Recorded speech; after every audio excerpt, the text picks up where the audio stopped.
اهلا وسهلا. اللي كيجيوها البساط الواعرين جبت لكم واحد الطريقه سهله، ما كاين لا خلي لوز لا حمر لوز لا والو. نبنيو غير على السهوله. تبعوا معايا حتى الاخر باش تشوفوا جميع المراحل. وقبل ما نبداو على بركه الله كنقول لكم رمضان مبارك سعيد ان شاء الله على الجميع، وان شاء الله ندوزوه بالصحه والسلامه. هنايا عندي 2 كيلو ديال البصله، خلطتها ما بين البصله حمراء والبصله بيضاء، وغادي نستعملها مع 2 كيلو ديال الدجاج. هنايا كنقطعهم هنايا بطرف طريفات صغار. دائما البسيطلات باش تيكونوا زوينين وتجي معلكه كيخص ضروري الكميه ديال البصل هي الكميه ديال الدجاج اللي غادي نستعملو.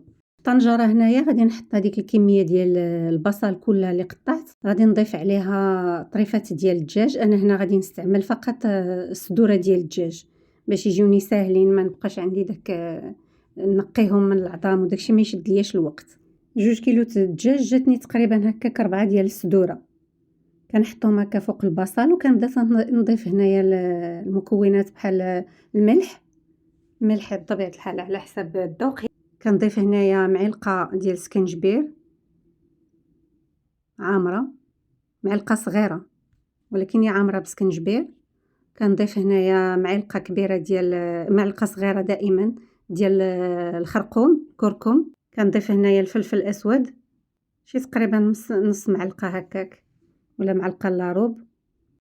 كنضيف القليل من الزعفران الحر الا كان متوفر بطبيعه الحال، ما كانش استعملوا هذيك الضامه ديال الزعفران. كنضيف واحد 2 كيسان هنا صغار ديال الزيت، زيت نباتيه ولا زيت زيتون اللي عندكم اللي كتستعملوا. المهم ما تكونش ديك زيت الزيتون اللي كتكون طالقه فيها ريحه ريحه الزيتون يعني. هنايا زدت واحد القرفه، عود ديال القرفه، واحد الربيطه ديال القزبور ومعدنوس. جاتني هنا شويه الطنجره هذه اللي درت ما سميتو، ولكن المهم وليت دكيتهم. وكنغطيه وتنديرو فوق النار، كنديرو على نار مهيله. كنتي مزروبه ولا شي حاجه زيدي فيها شويه الماء الا كان غيشد لك الوقت. انا واحد الوقيته حسيت بيه غيشد ليا الوقت، وليت زدت فيه هنا شويه ديال الماء وزدت النار باش يوجد ليا بسرعه. منين تزيدي فيه الماء كتولي تخليه يطيب نيت شويه على نار متوسطه، شي 30 دقيقه هكاك تقريبا راه كيطيب كلشي الدجاج والبصله. في الوقت اللي الدجاج كيطيب هنا غادي ندوز نحضر اللوز. كيف لاحظتوا انا راه كيف قلت لكم درتها باش تكون سهله.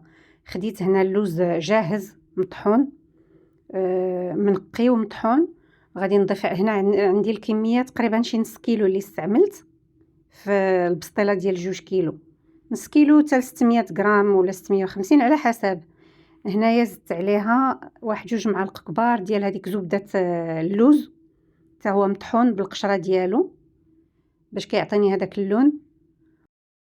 كنضيف واحد 100 غرام ديال السكر كلاصي حتى ل 150 غرام على حسب شحال استعملتو. المهم 500 غرام استعملي ليها 100 غرام ديال السكر كلاصي. واحد المعلقه صغيره ديال القرفه معمره. وكنضيف هنايا سكر بنكهه مزهر، الا عندك مزهر استعملي مزهر. هنايا انا استعملت سكر نكهه مزهر. وغادي نخلط الكل. هادشي كيبغي يتخلط باليدين. هنايا كنخلطو مزيان، كنخلط المكونات كامله. وكنعاود نزيد واحد المعلقه صغيره ديال الزبده وتنعاود نخلط الكل. في هذا الوقت طاب لينا الدجاج ديالنا وهذاك لاصوص ديالو. غادي نحيد هذوك الطريفات ديال الصدر غنخليهم على جهه، وغادي نبدا تنحضر هذيك البصله نصاوب ليها هنايا المعدنوس قزبور ومعدنوس. كنضيف لها واحد الكميه. انتم الا لاحظتوا راه تشربات من الماء ومازال غادي نزيدو نشربوها. غادي تبقى تقلي فيها مزيان مع هذاك المعدنوس وداكشي حتى تتوقف على زيتها. منين كتحضر لينا البصله كتقلى مزيان وكتاخذ هذاك اللون بني، كنزيد هنا واحد المعلقه صغيره ديال القرفه، 2 معالق كبار ديال السكر سنيده عادي.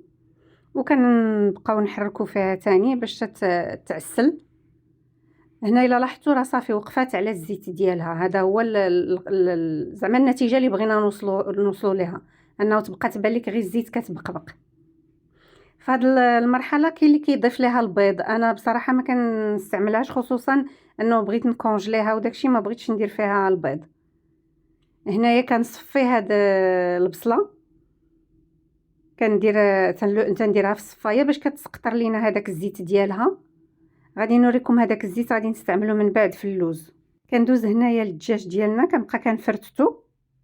الا لاحظتوا هذا راه كيجي ساهل، ماشي بحال ملي كديري الدجاج وداكشي، خصوصا انه انا كنت كنوجدهم الناس جايين عندي لغد ليه، يعني ما كانش فيا نبقى تنخدم بزاف كلشي حاولت ندير الساهل. انا كنفرتت الدجاج كامل بهذه الطريقه، ما تنديرهمش صغار، تنخليهم شويه زعما طريفات باينين. رجعتهم هنايا في هذيك الطنجره اللي كبيره حيت جاني هذاك صغير، وغادي نضيف عليهم هذيك لاصوص ديال البصله وداكشي اللي صاوبنا والمعدنوس. فاش طابت نيت الدجاج كنضيفها شو تتولي قليله مع انه درنا 2 كيلو. هنايا كنضيف هذا داك الدجاج ديالنا وكنبقى نحرك باش تيجينا معلك ويجي جوسي، يعني فهم ما عرفتش كيفاش نقولها، المهم راه فهمتوني. كنخلطها هنايا مزيان حتى يتشرب لينا الدجاج هذوك المذاقات وداكشي ديال البصل المعدنوس وكلشي. وكنعاود ندوز هنا لهداك اللوز ديالي، كنضيف ليه هذاك الزيت اللي خليتها كتصفى، كنحاول نهز غير الزيت كنضيفها عليه شويه من الفوق وكنبدا تنحركو حتى اللوز تيجيني ميدم وتيجي بنين، يعني تا هو متشرب هذاك المذاق ديال الدجاج. وكنخلط مزيان بطبيعه الحال. هنا غادي نستعمل الورقه اللي غنستعمل هذه اللي عندنا حنا كتباع هنايا ديال الشينوا، هي اللي كنخدم بها. الورقه هنا كنبدا تندهن، كناخذ ورقه من هذوك كتكون تجي هكا مربعه، تندهنها هكا بالزيت، غير بالزيت عاديه تندهنها، انا ما كنديرش الزبده. كناخذ الزيت، كناخذ الورقه ندهنها بالزيت، كنحط كميه ديال الدجاج وتنحط من فوق منها كميه ديال اللوز، تقريبا شي 2 معالق كبار ديال الدجاج والبصله، وكنعاود ندير من فوق منهم اللوز. وكنلويها بهذه الطريقه اللي غادي تشوفوا سهله، يعني ما كنحاولش نكلف على راسي ولا نعذب راسي في الخدمه. اما كنطوي هكا داك الجهه الفوقانيه هي الاولى، وبعض المرات كنطوي الجناب هما الاولين، بصراحه بجوج بهم تيجيو مزيانين. هنايا طويت من الفوق هو الاول، عاد طويت الجناب. هانتوما كي كتشوفوا كنطوي الجناب بسهوله، يعني باش ما نعذبش راسي. وهنايا هاد الطيات اللي كندير راهما تيديروا لك بحال درتي شحال من ورقه. وقت ما طويت كندهن بشويه ديال الزيت باش تجيني هكا مقرمشه. غادي نوريكم هاد الاخرى، هذه طويتها تندهن دائما بالزيت، وهاد المره غادي نحط بطبيعه الحال الدجاج ديالي واللوز من الفوق، وغادي نلوي من الجناب هما الاولين. غادي نبدا بالجناب وكنبقى نطوي بحال كيف درت في الاخرانيت، نفس العمليه. هنا غادي نطيب غير واحد 3 لانه هاد واحد درتهم الناس جايين عندي لغد ليه. هنايا باش نوريكم، كنت ناويه نصور هذيك تاع لغد ليه مع نسيت الصراحه، تلفت مع التحضيرات ما باقيش عاود صورتها، مي جاب الله صورت هذه. هاني دايره غادي ندخلها غير في الاير فراي. هنايا خديت واحد 3 وغادي نديرهم في الاير فراي، كيجيو يا سلام مقرمشين. راه غادي نسمعكم القرمشه ديالها. درتهم هنايا على 200 درجه غير مده شي 12 دقيقه، وفي الفرن راه كنحطو على شي 180 درجه تقريبا شي مده 25 دقيقه. هذا الشكل ديالهم من بعد ما خرجتهم من الفرن من الاير فراي. كنضيف عليهم هنا شويه تاع سكر كلاصي وكنزينهم بشويه ديال القرفه. كندير هكا خطيطات صغار ديال القرفه ولا شي حاجه، المهم على حسب التزيين راه كيبقى على حسب كل واحد. هذيك الاولى راه زينتها بنتي، المهم دارت فيها بحال قليب بحال هذا ما صدقش ليها مزيان. المهم على كل حال هذه انا درت غير خطيطات هكا ساهلين ديال القرفه، كتجي في المنظر زوينه وفي المذاق يا سلام.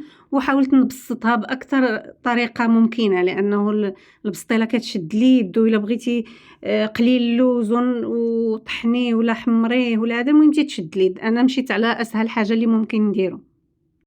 غنعاود نقطع معكم هنا وحده باش تسمعوا القرمشه ديالها، وفي المذاق راه جات يا سلام.